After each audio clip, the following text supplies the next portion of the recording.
Good morning.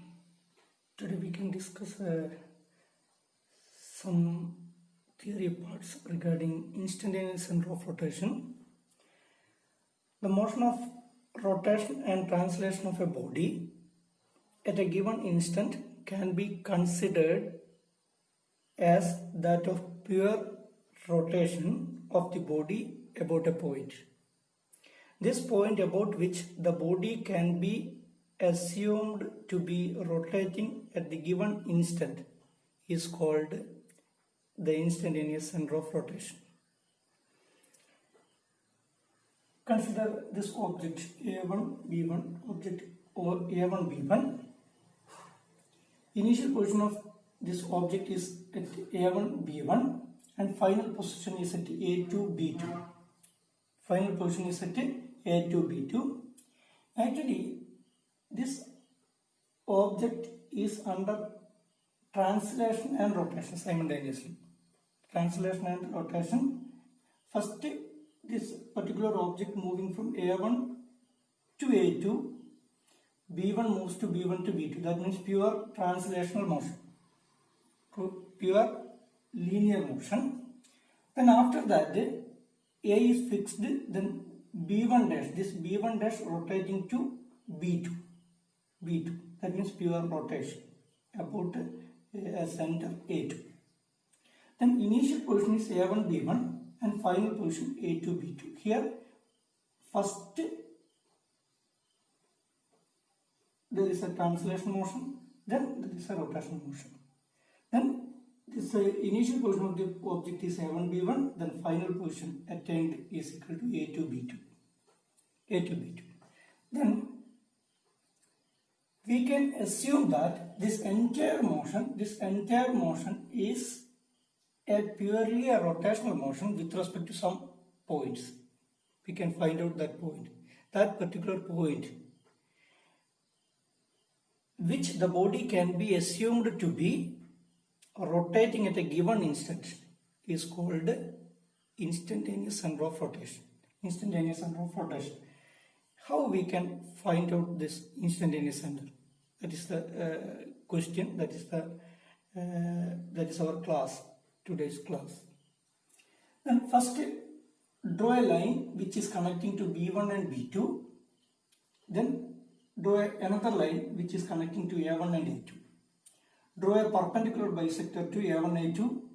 And draw a perpendicular bisector to B1, B2. This is the perpendicular bisector of B1, B2 and this is the perpendicular bisector of A1, A2. Both are coinciding at this particular point. That point will become instantaneous center of rotation. Instantaneous center of rotation. Here, this point A1 is in rotation with respect to this instantaneous center. That means this I-A1 is the radius, then that point rotating with along the circumference of this particular arc with the radius is equal to I-A1, then attaining the final position I-A2. Here the velocity of A1 is always perpendicular to I-A1. Velocity of A1 is always perpendicular to I-A1, that is equal to V-A1. That must be perpendicular to I-A1. Similarly, velocity of A2 is always perpendicular to I-A2 and that is equal to V-A2, that must be perpendicular to I-A2. Similarly, the velocity of B1 must be perpendicular to I-B1, that must be perpendicular to I-B1, that means V-B1 perpendicular to I-B1. Similarly, velocity of B2 must be perpendicular to I-B2. Then we can assume that this particular point B1 is in pure rotation with respect to this instantaneous center. Then A1 is in pure rotation with the center I. Similarly, we can assume this B1 is in pure rotation with the center I and radius I, B2. Then we can finally attain this particular point. We can finally attain this particular point B2. That is the concept. That is the concept of instantaneous center. That is the concept of instantaneous center. Here we can so many methods to find out instantaneous center. Consider this object. One point is in this particular object is B, and velocity of B is known. That velocity is this one. Then another point on the same object is A, and the velocity of A also known, which is towards this direction. Then how we can find out instantaneous center? Simply we can easily find out this instantaneous center by drawing a line which is perpendicular to the direction of VA, another line which is perpendicular to the direction of VB. Then both are intersecting at this particular point. That point will become instantaneous center. Because with respect to this instantaneous center, this velocity of this particular object at any point must be perpendicular to that distance. VB must be perpendicular to IB, and VA must be perpendicular to IA. That is the concept of instantaneous center. Then by drawing these perpendicular lines, we can easily find out instantaneous center. Another case, here VB and VA both are parallel to each other, but magnitude is different.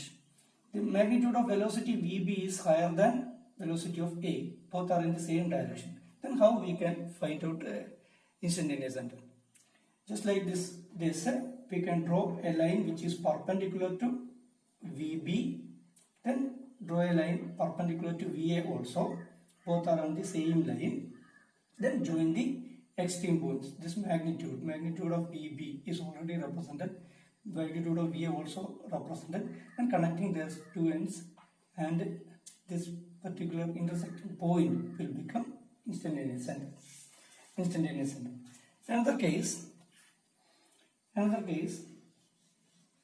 here VB, velocity of B is towards this direction, VB,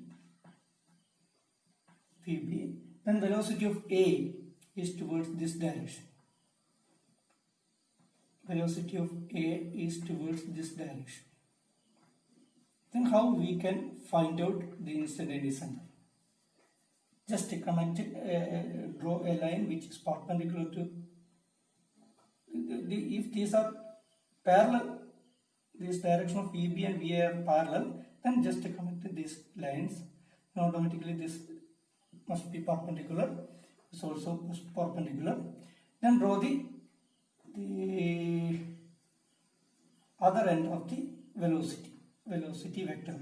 Then we can easily find out this intersecting point, and that will become I. Here VB must be perpendicular to this IB. VA must be perpendicular to IA. And magnitude of VB is equal to omega, angular velocity of the rotation, omega into IB. Similarly, VA is equal to omega into IA. That is the concept of instantaneous center. Here also VB1 is equal to omega. That omega is unknown. That omega into that angular velocity into IB1. Similarly, VB2 here VB1 is equal to omega into IB1. Similarly, VB2 is equal to omega into IB2.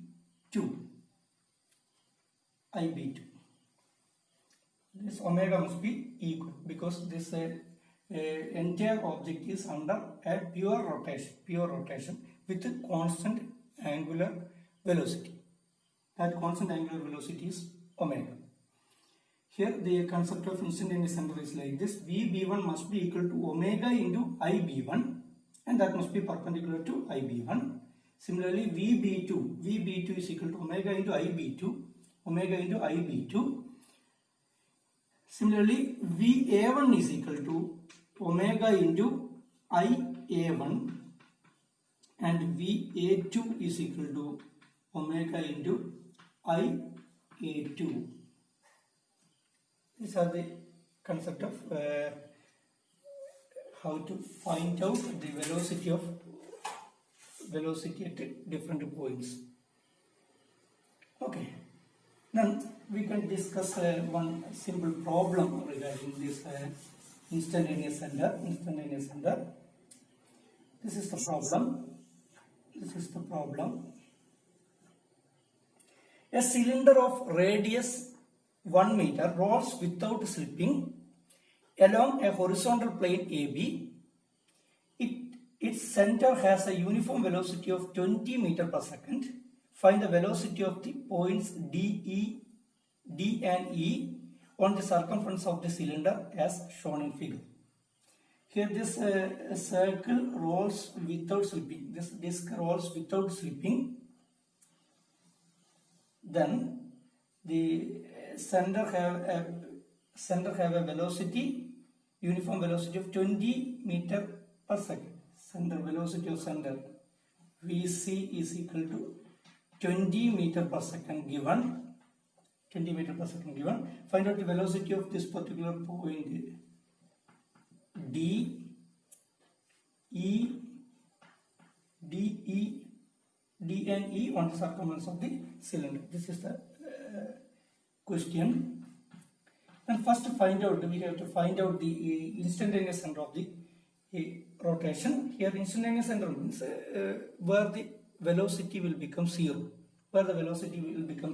If this cylinder rolls without slipping, then this contact point have zero velocity, and that point will become the instantaneous center. This point O will become the instantaneous center of rotation.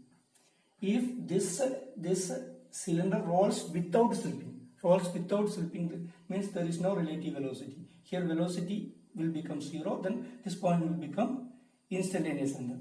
Then VC, velocity of C must be equal to omega into IC. Omega into IC. IC means this distance. IC. Then VC already given 20 meters per second. Then 20 meters per second is equal to omega into IC. IC is the radius of the cylinder. Radius of the cylinder is equal to radius 1 meter. Then omega is equal to 20 radian per second. 20 radian per second. Easily we can find out this omega. Then velocity of E is equal to VE is equal to omega into IE. Omega into IE. This is the velocity of E. Omega into IE, that's equal to omega already found out, 20 into IE is equal to diameter of the cylinder, that means 2 meter. Then this will become 40 meter per second. 40 meter per second. Then find out velocity of D. Then velocity of D is equal to VD is equal to omega into ID. That's equal to once again 20 into ID. ID is equal to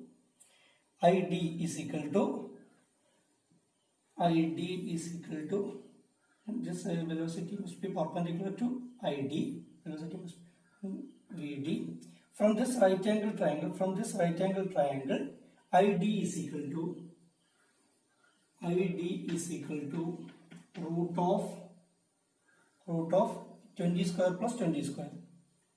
Sorry, root of 1 square. 1 is the radius 1 meter. 1 meter square plus 1. 1 meter square plus 1 square. 1 meter square. 1 square plus 1 square. That's equal to root of root 2 meter.